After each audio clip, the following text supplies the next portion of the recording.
ជំរាបសួរណាបាទជើងត្រឡប់មកជួបគ្នាសារជាថ្មីម្ដងទៀតហើយនៅក្នុង Channel TBR Anime ក៏ដូចជានៅក្នុងរឿង Slime មហាសំណាងភាគទី42ចឹងក៏បានខាត់ពេលវេលាយូរយើងទៅទស្សនាសាច់រឿងរបស់យើងតែម្ដងទៅនោះពេលដែលពួកគេនោះគឺបានចាក់ចេញពី Tempest អស់ហើយគឺនៅសល់តែក្រុមកាសែលក៏ដូចជា Era Reto កាសែលស្អីហ្នឹងគឺពួកគេក៏បានត្រឡប់ទៅអាណាចក្រពួកគេរៀងៗខ្លួនអស់ហើយដែរក៏ប៉ុន្តែអ្វីដែលសំខាន់គឺជាខាង Zoom ណាដែលខាង Zoom នេះគឺគេទៅខាងអាណាចក្រ Film មកគឺដើម្បីទៅដណ្ដើមខាងអាណាចក្រហ្នឹងតែម្ដងដើម្បីកាន់កាប់អាណាចក្រមួយហ្នឹងណាដែលរួមដំណើរជាមួយគេគឺជា Diablo ណាDiablo គេបាននិយាយដោយទំនុកចិត្តថាគេនឹងបញ្ញាប់មកត្រឡប់មកវិញណាតែធ្វើឲ្យខាង Rimaru ក៏គាត់រៀងចាល់យោបល់ដែរនេះគឺដោយសារតែការឈ្លានពានប្រទេសមួយទាំងមូលមិនមែនឈ្លានពានអានេះគឺថាវាយយកតែម្ដងគាត់ថាដើមយករាជៈគេប្រោយណាក៏ប៉ុន្តែបែបនេះវិញនិយាយមកគឺថាដូចងាយស្រួលណាស់អញ្ចឹងណាចង់បានធ្វើឲ្យគាត់រៀងលក្ខណៈថាចាល់យោបល់ណាក៏ប៉ុន្តែយើងដឹងស្រាប់ហើយគឺថាមពលរបស់ Diablo គឺវាខ្លាំងណាស់អញ្ចឹងហើយមិនត្រឹមអាណាចក្រស្អី fail mode ហ្នឹងតាមមួយ play ហ្នឹងវាយបានបាត់ហើយចុះពួកគេក៏បានចាក់ចេញទៅនៅសល់តែខាង Rimaru នេះឯងដែលគាត់ក៏បានប្រាប់គ្នាគាត់ហើយដោយពួកយើងដល់ពេលដែលត្រូវរៀបចំដើម្បីទៅចូលទៅក្នុងព្រឹត្តិការណ៍ Baruki Seal កាត់មកផ្នែកខាងទៀតគឺជា Greyman ដែលវាកំពុងតែនិយាយជាមួយនឹងបញ្ញាមសាបញ្ញាមសានេះគឺមកនេះគឺគេបានរាយការណ៍ទៅខាង Greyman ណាដែលគេបានរាយការណ៍ថាអាណាចក្រនគរសត្វគឺនៃអាណាចក្រយូរ៉ាសានហ្នឹងគឺត្រូវបានអត់មានមនុស្សទេគាត់ថាវាមានមនុស្សមួយម្នាក់សោះហ្មងទៅដល់ម៉ែណាតទេសិតប្រដោយណាបើថាឲ្យមានមនុស្សមិនមកខាងរីមរុគាត់ថាដឹកជូនទៅអស់ទៅលុះដល់ពេលដែល Greyman ក៏បានលឺបាត់នឹងហើយក៏បានធ្វើឲ្យវានឹងគឺថាមានកំហឹងនៅក្នុងចិត្តរបស់គេណាយ៉ាងម៉េចតើគ្មានមនុស្សណាម្នាក់សោះអញ្ចឹងឬមួយក៏ឯងនឹងគឺអត់ទាន់បានរកសពទេឆាប់ទៅរកមើលសពសិនមើលតែឯងរកមើលសពសិនមើលរៀលខាងចំណែកញាប់យ៉ាមុសាកាបើបានលឺបាត់នឹងហើយគេក៏បានឆ្លើយថាអូខេណាដោយសារតែនេះគឺជាបជារបស់ចង្វាយរបស់គេទៅហើយបើទោះបីជាចង្វាយរបស់គេនឹងមានលក្ខណៈថាទុកចិត្តខ្លួនណាមានលក្ខណៈថាសង្ស័យណាពួកគេនៅតែអាចធ្វើឲ្យបាននោះទេក្រៅពីទទួលបញ្ជានោះឯងក៏ប៉ុន្តែគេក៏អត់មានតន្តនានោះទេដែលគេក៏នៅតែមានរឿងសំខាន់នឹងរឿងដែលគួរឲ្យចាប់អារម្មណ៍មួយណាដែលគេនឹងក៏បានដឹងពីគ្នាគេដែលរឿងនោះគឺជារឿងរបស់នេះគ្រីបជូបេរុត្រាគឺជាការរស់ឡើងវិញរបស់នេះគ្រីបជូនោះឯងគាត់បានលើអំពីឈ្មោះរបស់បេរុត្រាក៏បានធ្វើឲ្យ Greyman ក៏រៀងលក្ខណៈថាភ័យញើតបន្តិចដែរហើយមើលទៅកាន់ដូចគេក៏ដូចជាមានលក្ខណៈថាភ័យខ្លាចណាអញ្ចឹងយើងដឹងស្រាប់ហើយថាថាពលរបស់ Veldra គឺមិនខ្សោយនោះទេដែលគេនេះឯងគឺជាអ្នកកម្ចាត់និងសម្លាប់ខាងកងទ័ព Felmut ចោលទាំងអស់ណាក៏ប៉ុន្តែបើសិនជាយើងនិយាយអំពីកម្លាំងខាងបច្ចុប្បន្នរបស់ខាង Veldra ណាគឺវាបានស្រកចុះខ្សោយខ្លាំងណាដោយសារតែការរស់ឡើងវិញនេះគឺវាបានមិនបានបំពេញកម្លាំងរបស់គេនឹងដូចដើមបាននោះទេអានេះគឺជាការដឹងមកដោយយ៉ាមុសាណាមិនដឹងថាគេនឹងគឺដឹងមកពីណានោះទេក៏ប៉ុន្តែអាកូនឯងដឹងខុសហើយ Veldra ឥឡូវនេះគឺខ្លាំងជាងមុនទៅទៀតហ៎អាកូនឯងដឹងព័ត៌មានខុសហ៎កូនអញ្ចឹងបញ្ជាក់ថាការណាបើយើងនឹងដឹងព័ត៌មានឲ្យដោយគ្រប់ជាងជ្រោយណាវាអាចប៉ះពាល់ដល់អ្នកដែលស្ដាប់នឹងពីយើងដូចជាអបិ Greyman អញ្ចឹងដោយគេបានលើព័ត៌មានបែបហ្នឹងហើយគេក៏បានត្រេកអរនៅក្នុងចិត្តណាដោយគេនឹងមិនជឿទៅតែសោះថាអាបិ slime ស្អី level low rank ហ្នឹងអាចសម្លាប់កងទ័ពខាង Felmut បានណាអញ្ចឹងហើយការបានលើចឹងគេក៏រៀងទៅនឹងលក្ខណៈថាសំចិត្តគេត្រូវចិត្តគេដែលលពេលហ្នឹងគេសុទ្ធតែជាណាអាចសម្លាប់ខាងអបិ Veldra ក្នុងស្ថានភាពបច្ចុប្បន្នណាដែលគេឥឡូវនេះគឺលក្ខណៈថាចោះទុនខ្សោយណាមិនត្រឹមតែសម្រាប់វាបានទេក៏គេនឹងក៏មានផែនការដាក់បិ Veldra នឹងខ្លាចទៅជាអាយ៉ងរបស់គេនឹងថែមទៀតផងវាហើយនៅពេលដែលគេនឹងក៏បានទទួលព័ត៌មានល្អណាគេក៏បានសើទៅកូនចៅរបស់គេដែលជាយ៉ាងភាសានោះឯងថាគេនឹងក៏ពិតជាធ្វើការងារបានល្អវាហើយគេក៏បានបន្តឲ្យបច្ចាភាសានឹងទៅធ្វើការងារឯនេះតទៅទៀតទៅ vì họ bị cái men các bạn cất tay mình ấy nó để kia các bạn cất thà hơi anh đi về thưa ai nữa cứ thà lẹ không có rong ca là bảo vì men à ai nó con thập ấy thàนี่คือจีนักล้างเราสำหรับกองกาแฟมุดตามเปิดแต่ออกนี่คือจีได้ซาดัสนานได้นั่งเวลาซ้อดาวcái các bạnสเตนใจนะthà vì mình cũng còn để chi lẹกันนะthà slimeได้จำยกมุกนะจำยกมุกปีเวลตราôi cái thảo giúp anh đang hỏi nhưng anh cứ đuôi thời cái thảo tàng và từ cả bất cứ vì mình anh lại bằng bàn thì vì cùng tại mình cái nào muốn ứng cử viên được bài thì gì mình càng lời ta là ngon ta đi cứ vì chỗ fan can bọc kia đó bên ở kia mua tới được cái xăm chất kia lắng rồi anh đi vì tranh bọc hàng đi mà được cứ thật chỗ trong fan can đi mà được càng strong bảo đó nè cái thàนี่คือผมไปจันเบากี่ถึงสองเอาเฮ้ยเกนู้นนั่นคือสดแต่นะจงไฟตะคางริมมันดอยแล้วนะถ้าเกมตัวแล้วนะคือthàเกมมันนี่คือไปบ้านลงคลูนเจอเติมเลยได้เกนี่นั่นคือบ้านกระทาผ่านการบอกเกนั่นคือประกอบเชียหนึ่งแช่เชียเหมือนคานุไรดอยสมัยแต่ปีกระทาประมีนระบอกคางราบราสุได้เกนั่นครอบบ้านในยัยการปีเปมุนก่อเกเนอเป็นนี่คือสนับเลนโจลให้ได้จังbản thá ca kịch là bom mình nè cứ việc bị bạc trong ca phạt đâu nè cứ to tại luôn ai nâng cứ bàn chụp to tới bản rồi ao tại giờ nó cứ kịch hàm bạch hay cứ viêm mình ghi là trong ca đài miền là mình đã nâng ai đâu bàn một đây này cứ để xa tay này trong khu mà bỏ dương nâng cứ np nâng cứ việc với chùm hiền cụpទាំងអស់តែម្ដងណាគឺសម្រាប់តែកំណត់ក្នុងការគិតរបស់ខ្លួនឯងតែប៉ុណ្ណោះនេះហើយតែគេហៅថានឹងជាអស្មិមីនះកាត់មកខាងទីកន្លែងមួយទីដែលនៅទីនេះគឺមានភ្នំដែលភ្នំនោះឯងគឺជាភ្នំដែលសង់ឡើងពីដីឥដ្ឋមែនហើយដល់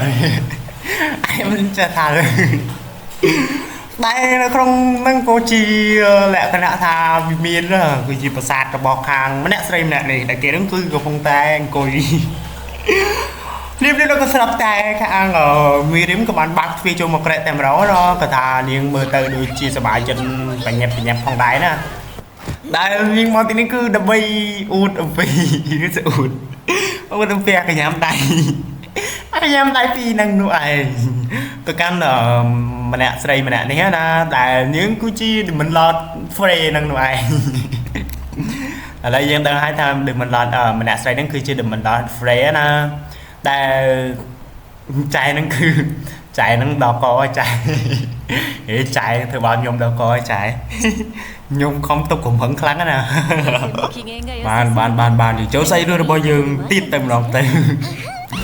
khang ở trai này nó đại chia được mình vào free nó có bạn là nã tha ao nè xài co muối nó sập để phu kê đến khai chia mình hẹn đằng kia nó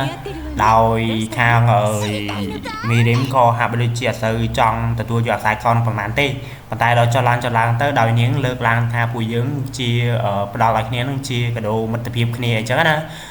được về trong khói tới khang ở mi điểm co xong lại cho tha từ tua dọa viếng tay mà đồng thư hỏi miền tây nó này cònแต่มีเรื่องนึงคือแปะสายคอนึงเตรียมกระสับแต่เวียนนึงคือบ้านบนใจมันจัดวีของการสะดมtừการจัดระบบมีเดิมเต็มดงแต่ช่วยนี้นึงคือทางบัดบองการเขาเลยเรียนการระบบนี้ก็น่ะ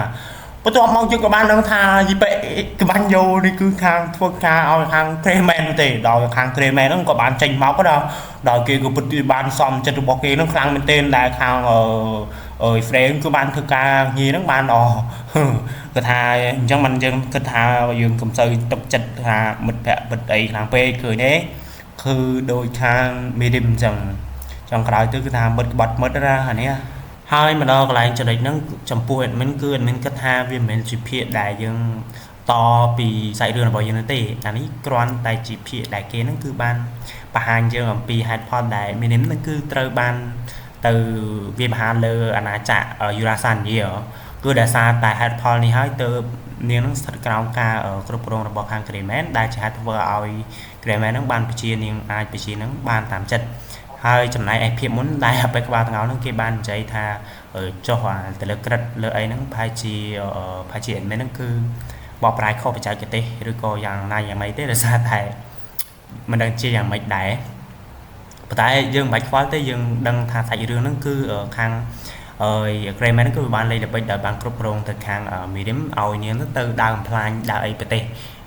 របស់គេចឹងទៅដោយហេតុផលអ្វីហ្នឹងគឺយើងមិនទាន់ដឹងនោះទេយើងចាំតែមើលតទៅមុខទៀតមើលអញ្ចឹងយើងចូលសាច់រឿងរបស់យើងជាបន្តទៀតដោយអបិក្រមហ្នឹងការបើគេហ្នឹងបានសម្រេចផែនការដែលគេហ្នឹងអាចគ្រប់គ្រងទៅខាងមីឌីមបានហើយគឺអបិហ្នឹងគឺបានបញ្ចេញរឹកពីបែបមនុស្សខុសខើរកចិត្តគេបានសោកចេញមកយ៉ាងសមចិត្តតែម្ដងណាហូយនាងនេះគឺពិតជាលងងមែនដោយគេនឹងគឺលក្ខណៈថាមុខរបស់វានឹងចេញជាហៅមកគឺមនុស្សអាក្រក់តែម្ដងនេះមនុស្សនេះអាក្រក់ក្រក់ក្រៃតែម្ដងអូយមិនត្រឹមតែប៉ុណ្្នឹងទេវាស្ហៅធម្មតាវាមិនអីទេអានេះវាបានប្រើដៃប្រើជើងទៅខាងនារីណាតែមកទៅហាប់ដូចជាអាណិតទៅខាងមេរីខ្លាំងមែនទេណាកន្លែងហ្នឹងណាមិនគឺមើលកន្លែងហ្នឹងគឺអាណិតទៅខាងនាងខ្លាំងមែនទេអញ្ចឹងរូបភាពរបស់យើងក៏បានកាត់មកកន្លែងមួយទៀតណាដែលវាគឺជាប្រាសាទតកវាស្អីវាមានតកហ្នឹងដែលនៅខាងក្នុងនេះយើងក៏បានឃើញប្រុសម្នាក់នេះមានតកលឿងក៏បានដើរចូលមកណាដែលមានខាងបែលក្ខណៈមានស្នែងសាច់ដុំធំហ្នឹងគេបានបើកទ្វារអញ្ជើញទៅខាងអាបែម្នាក់សក់លឿងហ្នឹងដែលគេនឹងផងដែរគឺមានឈ្មោះថា Leon Kuromoeru ហើយក៏ត្រូវបាននាំផ្លូវដោយនារីស្រស់ស្អាតណាឆៃស្រស់ស្អាតទាំងពីរអ្នកនេះដើម្បីចូលទៅគាល់ខាងមេរបស់គេណាច្បាយរបស់គេណាហើយគេក៏បានដើរចូលទៅដល់ណាជួបជាមួយនឹងច្បាយរបស់ពួកនាងទាំងពីរណាក៏ប៉ុន្តែអបិនេះយើងដឹងស្រាប់អបិនេះវាមកស្ងួតម៉ានេះចូលទៅគ្មានរយៈគ្មានរូរីស្អីមិនតិចប្រយតើតើម្ចាស់ផ្ទះរបស់គេណាដែលយើងមើលឃើញថាហ្នឹងគឺវាជាមានសក់ក្រហមណាគេថាសក់ក្រហមគេក៏បានរាក់ទាក់ហឺយវាមានរយៈពេលយូរដែរដែលយើងបាត់ជួបគ្នាសម្លាញ់បន្ទាប់មកគេក៏បានដើរចូលទៅដល់គេហ្នឹងក៏បាននិយាយផងដែរថាវាពិតជាល្អខ្លាំងដែលឯហ្នឹងគឺបានមកតាមការនិយាយហ្នឹងស្នើសុំមកកាលបើគេហ្នឹងក៏បានដើរមកនៅចំពោះមុខខាងអាប៉ែលេអនហើយគឺវានៅចម្ងាយគៀកខ្លាំងមែនទេណាអាប៉ែសក់ក្រហមដឹងបាច់នេះគេក៏បានសម្លឹងមកតាសក់លឿងពេលសក់ក្រហមវាមើលយឺទៅវាគិតតែចេះអូមកឲ្យអូនឯងសំនឹងបងដល់កណាមិនចាំយឺនោះទេអាពេលហ្នឹងក៏បានអោនជួយទៅបំរុងនឹងចាប់ថោបពេលសក់ពណ៌លឿងណាបកាច់យកអានេះជាគេទៅអាបកាច់យកក៏ប៉ុន្តែក៏ត្រូវបានរៀបរៀងដល់សក់ពណ៌លឿងណាតោះមកបើសក់ពណ៌លឿងក៏បានរុញសក់ពណ៌ក្រហមចេញណាធ្វើអាសក់ពណ៌ក្រហមវាក៏បានអស់ស្នាយហឺឯនេះគឺពិតជាដូចរដងអញ្ចឹងហ่าឯងគឺពិតជាត្រជាក់ដូចរដងអញ្ចឹងរួចហើយគេក៏បានលក្ខណៈថាច្បិចចង្ការរបស់គេរួចក៏បាននិយាយថាអើយបើសិនជាឯងចង់ណាអើយគ្នាអាចធ្វើជាមនុស្សស្រីដើម្បីដេកជាមួយនឹងឯងបានហើយចំណែកអាសក់លឿងវាក៏បានថាហុយអញ្ចឹងមែនទេអាចមកដឹងណាមែននេះគាត់នេះដល់ពេលសក់លឿងវាមិនចូលចិត្តការរឿងចឹងនោះទេដល់វាក៏បានស្រែកទៅកាន់អាពេលសក់ហមវាណាអើយបិទមាត់បកាច់យកអើយតោះពេលវាអាចកាន់ឲ្យដៃអាសក់ពលលឿងបានអាសក់មកហមវាក៏ខ្ជិលអើយអានេះយ៉ាប់មែនណាខំឲ្យដៃប៉ុណ្ណឹងហើយនេះនៅតែនេះទៀត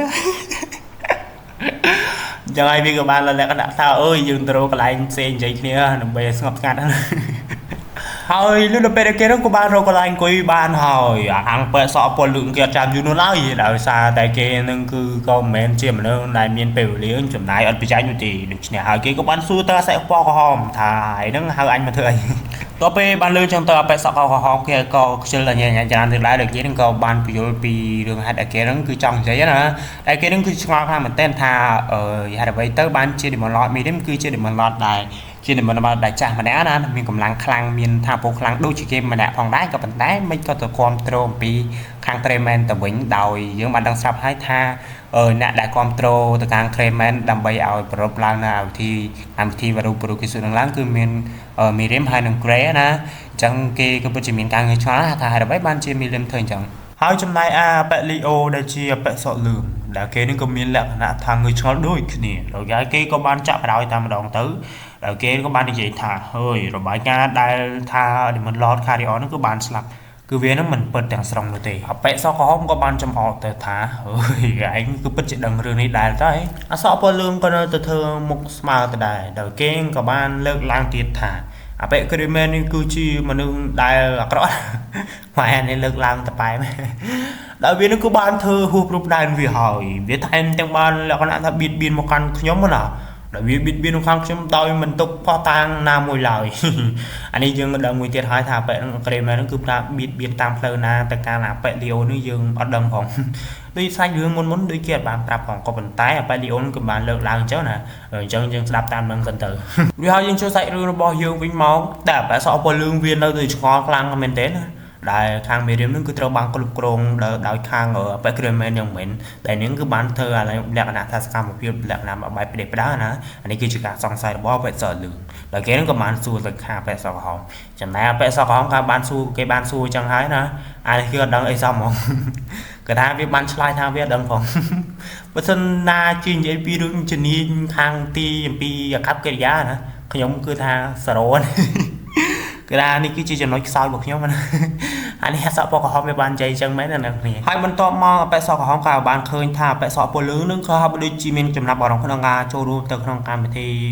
រូបរូបគីសុហ្នឹងណាដោយគេនឹងក៏បានស៊ូបញ្ជាក់ទៅខាងប៉ែសក់ពណ៌លឿងហ្នឹងណាអាសក់ពណ៌លឿងគេក៏បានលក្ខណៈថាឆ្លើយថាអូខេគេចង់ទៅដែរតាដោយសារតែគេគឺមានលក្ខណៈថាចាប់អារម្មណ៍ជាមួយនឹងរឿងហ្នឹងផងដែរទោះបីអត់ឮចឹងថាប៉ែសក់ពណ៌ក្រហមក៏លក្ខណៈថាស្ដាយក្រោយព្រោះអីគេគិតរួចទៅហើយថាបើសិនណាជាប៉ែសក់ពណ៌លឿងវាបានបរិស័ទណាអញ្ចឹងគេនឹងអាសក់ពណ៌លឿងនឹងដេកជាមួយនឹងគេមួយយប់ប៉ុន្តែក៏ត្រូវបានបរិស័ទដោយអាសក់ពណ៌លឿងភ្លាមតែម្ដងអប៉ែសក់ពណ៌ក្រហមក៏បានឃើញជាឲ្យគេក៏លេងលក្ខណៈថាខកចិត្តណាអើយព្រោះថាការប៉ុនប៉ងរបស់គេគឺត្រូវឲ្យបរិស័ទច្រើនដងច្រើនសារ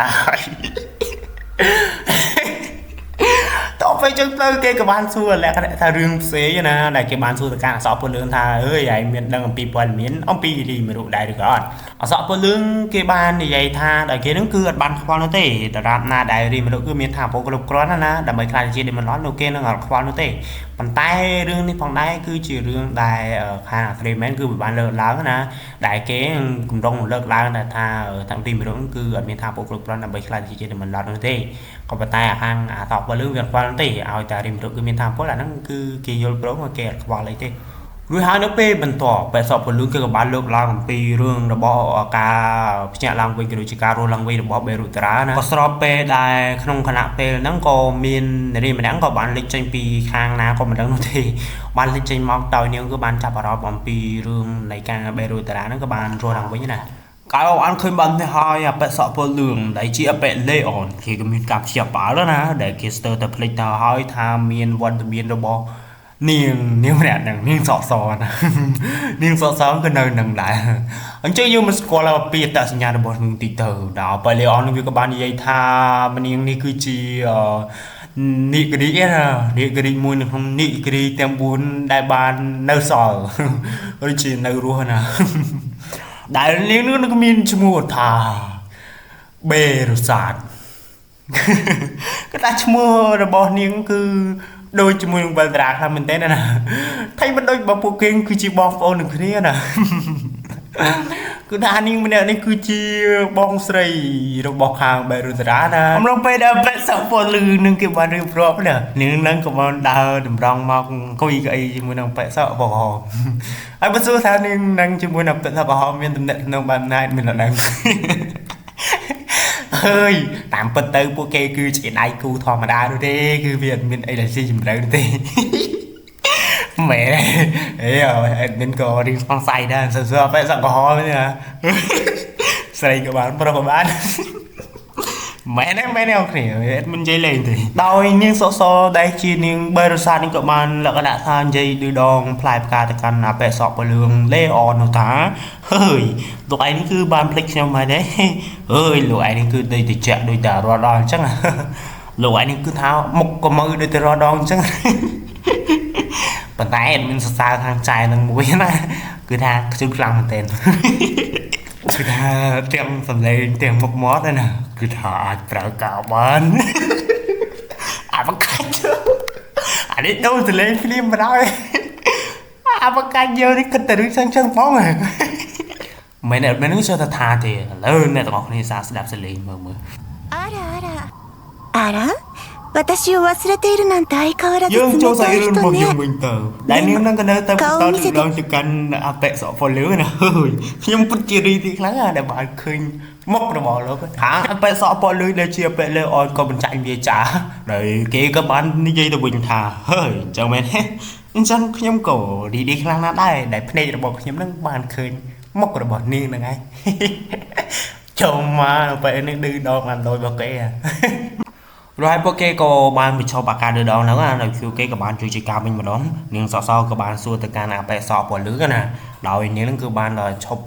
ហៅថាមានអារម្មណ៍ដឹងពីវត្តមានរបស់ Veldra ហ្នឹងគឺអស់រយៈពេល2ឆ្នាំមកហើយអញ្ចឹងហើយនាងក៏បានសន្មតថា Veldra គឺបានទៅឥណ្ឌាបាត់ទៅហើយតើពេលចឹងតើអបេសពណ៌ហងក៏បានសួរទៅពេលអសពណ៌លឿងណាដែលគេហ្នឹងក៏បានប្រកាសដែរដូចទេអសពណ៌លឿងក៏បានប្រាប់ទៅវិញថាគេប្រកាសខ្លាំងណាស់ចឹងតើអសពណ៌ហងក៏បានឆ្ងល់ទៀតហើយហេតុអ្វីទៅបានជាគេមិនធ្វើសកម្មភាពអីសោះចឹងឬមួយគេភ្ញាក់ឡើងនៅកម្រិតដែលគេហ្នឹងគឺមិនអាចបំពេញធម៌ពលឲ្យខ្លួនឯងវិញបានហើយចំណែកឯចៅសពសហ្នឹងក៏មានចម្ងល់ផងដែរដែលនឹងបានឆ្ងល់ថាតើនរណាទៅគឺជាអ្នកដែលដោះត្រាឲ្យខាង Veldra ហើយអសពណ៌លឿងដែលជាពេទ្យ Leon ក៏បានដោះស្រាយបញ្ជាក់ប្រាប់ទៅកាន់ពួកគេថាវាគឺដោយសារតែគម្រោងការរបស់ Graham មែនហើយកន្លែងចំណុចនេះគឺអ្នកដែលបានមើលភាពមុនប្រកាសជាដឹងហើយដោយរីមរុកដូចដែលរីមរុកក៏បានបង្ហាញអញ្ចឹងគឺដោយសារតែខាង Graham ក៏ដូចជាអកង Control Framework ហ្នឹងគឺបានមកដែលជាហេតុដែលធ្វើឲ្យមានអភូតហេតុចម្លែកដោយបកត្រាឲ្យ Veldra ហ្នឹងគឺបានចេញមកអញ្ចឹងគឺជាមូលហេតុដែល Veldra ក៏ត្រូវបានដោះលែងណាប៉ុន្តែទៅជាណាក៏ដោយអបិសពពលលឿងដែលជាអបិ Leon គេនៅតែមិនអស់ចិត្តនោះទេដោយគេក៏បានដឹងផងដែរថាការដែល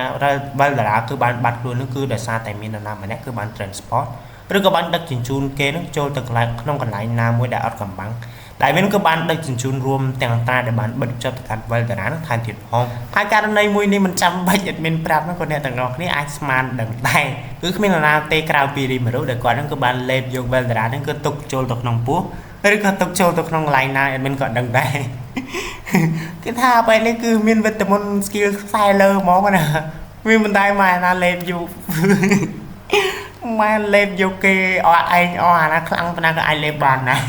និយាយចំទៅអានេះវាជាកូន GM ហ្មងណាពួកអានេះវាជាកូន GM ណា